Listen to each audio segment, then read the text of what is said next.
everybody. Can you hear me? Great. Welcome to this public event. My name is Vanessa Crichton and I'm chairman of UKIP West London branch. And this event has been organised by UKIP West London. We're very pleased to have Nigel Farage here this evening to talk to us about the European Union and Britain's role within it. I am sure Nigel needs no introduction to most of you, but as a bit of background, he's a founding member of the UK Independence Party and its present leader for the second time, and has been MEP since 1999. His speeches in the European Parliament attract a great deal of attention. I don't know whether any of you have looked at it on YouTube.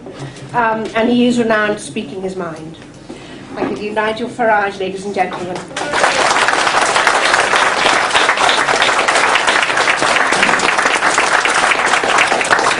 Well, good evening, everybody. Can you hear me loud and clear? Yes. Good. If I get rid of that, can you still hear me loud and clear? Yeah. Good. We'll dispense... Sorry? No. Gosh, the heckling starts early in West London, doesn't it? Vanessa, thank you for that short, accurate and kind introduction. And it's a pleasure to be here. Looking at these faces here, I feel rather more at home, and I suspect I may have a rather friendlier audience than I normally have in Strasbourg once a month when I get up to do my bit.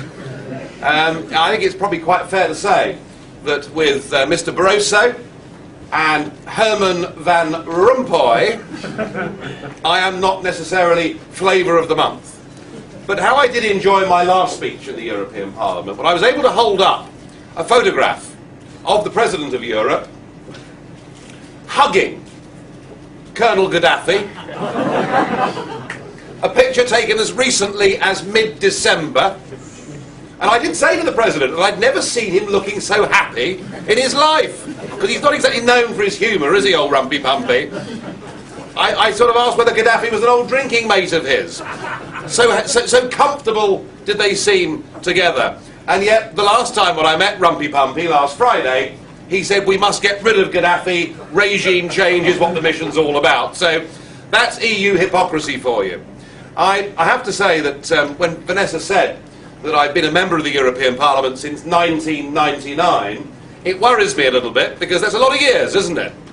But I'll tell you this, when we founded this party, we founded it in the wake of the failed rebellion in the House of Commons over the Maastricht Treaty, and to be fair, there were 26 Tory MPs that took it to the wire and opposed it on the third reading, and it then went on to the House of Lords, and Richard Bradford was there in that debate, and there was an amendment down in the House of Lords for the British people to have a referendum on that Maastricht Treaty, and Major and his friends dragged out the backwoodsmen, people who'd not been to the House of Lords for 40 years, to oppose that amendment.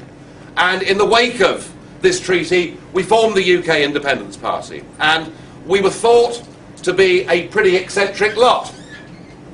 And I remember just 6 weeks after the party had been formed, the Conservative Member of Parliament for Eastleigh, one Stephen Milligan, died in rather strange circumstances.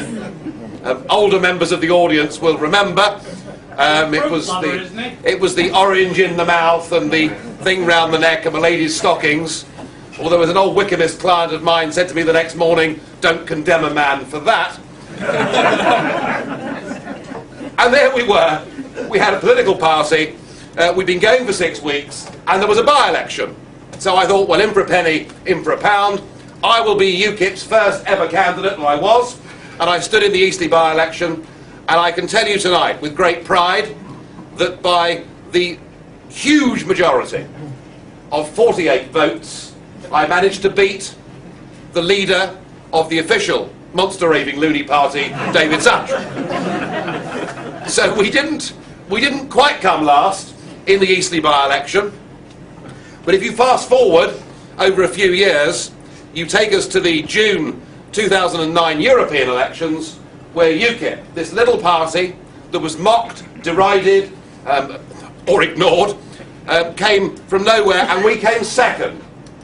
in June 2009 in the European elections across the entire United Kingdom, which I think is something that is an unprecedented event in British political history, and I was very proud to lead the party to that result.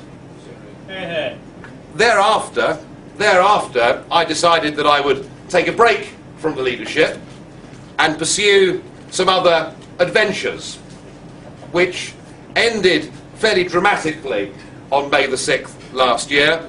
So Vanessa, when you said you were pleased that I was here this evening, I can assure you, not as pleased as I am to be here this evening.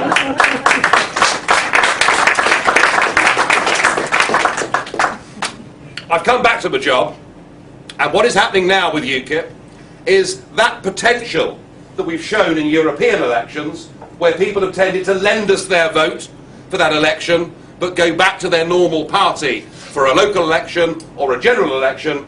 What is now happening is increasingly people are saying, no, we are UKIP voters, and we will vote UKIP in all forms of elections. And I must say, it was a great fun night in Barnsley just a few weeks ago to see the faces of the Liberal Democrats, but even better, to see the faces of the Tories. They looked absolutely downcast, and there they were with their big rosettes, and of course the new Tory logo, which is this, well, it looks a little bit like a sprig of broccoli, doesn't it? I'm not quite sure. Was it vote blue, go green? Or, my goodness only knows what it all means. But I did suggest to them that perhaps they should change the logo and have a wind turbine there instead, just to finish off their popularity once and for all.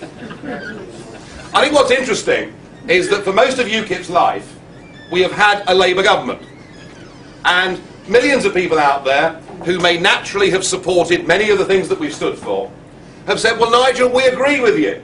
You're absolutely right, but we can't vote for you because we want to get Labour out and we want to get the Conservatives in. And they saw that as a bigger priority than voting UKIP. And in fact, since 2005, people have been saying to me, yeah, Nigel, but you know, just wait till David gets in. That's what they used to say. Just wait till David gets in. You'll see what a good Eurosceptic, patriotic leader of this country he will be. Well, David is in, isn't he?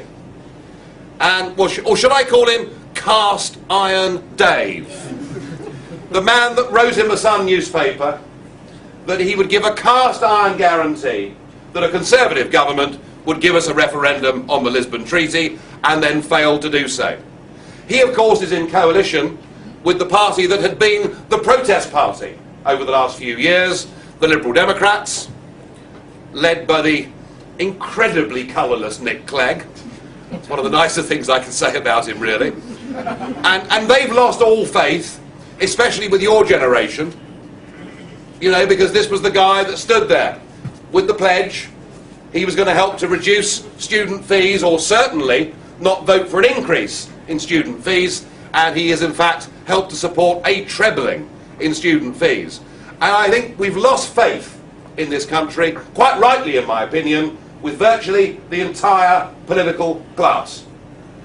The reason that 75% of our laws are now made in Brussels, the reason that we're now going to have to give prisoners the vote, the reason that young girls will have to pay 25% more on their car insurance premiums, the reason that our net contribution to the European Union will double next year, the reason for all of this is not because somewhere in Brussels there is some evil figure, some Donald Pleasance type character from the James Bond movies, stroking a white cat and plotting the downfall of Britain.